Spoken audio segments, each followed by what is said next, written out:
साथीहरू एकैछिन यो भिडियो हेर्नुस् त आजभोलि आमाहरू कति सचेत भएका छन् भन्ने कुरो यो भिडियोले प्रष्ट पार्छ।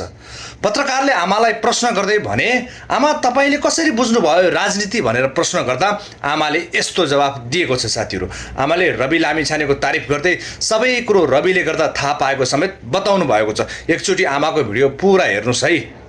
लामिछाने नआएको भए हामी नेपालीलाई के को थाहा, यो मान्छे यस्तो, यो नेता यस्तो, यो नेता भन्ने उसैले गर्दा हामी नेपाली लाटा सोझाको आँट खुलाएको उसैले गर्दाखेरि रविले नै खुलाएको, रविले नै हो। तर उहाँलाई त आरोप लागिरहेको छ नि आमा। आरोप लागेर के गर्छ त, आरोप त लाग्यो तर नखाएको विष लाग्दैन नानी।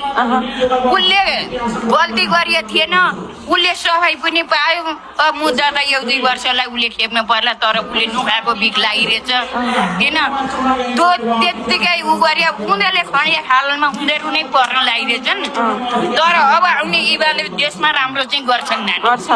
घन्टीले कति गरिएछ त्यो, उहाँ देश विदेशमा अलपत्र परिए तपाईँ जस्तो चेलीलाई फिर्ता ल्याएको छ। कस्तो कस्तो राम्रो काम गरिएछ। कालीकोटमा एउटा सिटामट नपाएको जनतालाई उसले हस्पिटल बनाएको छ।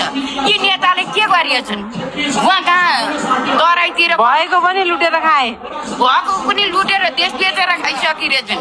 त्यति गर्दा पनि तपाईँले आशा छ भनेर भन्नलाई तपाईँले सुहाउँदैन नानी। आशा हामीलाई भर्जिलो आशा छ।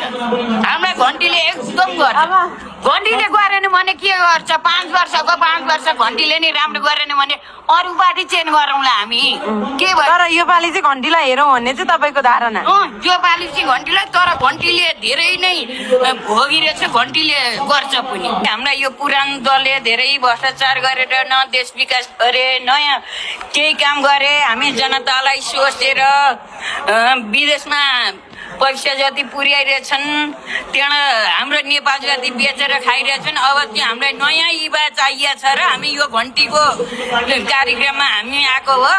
अब नयाँ दल, नयाँ युवा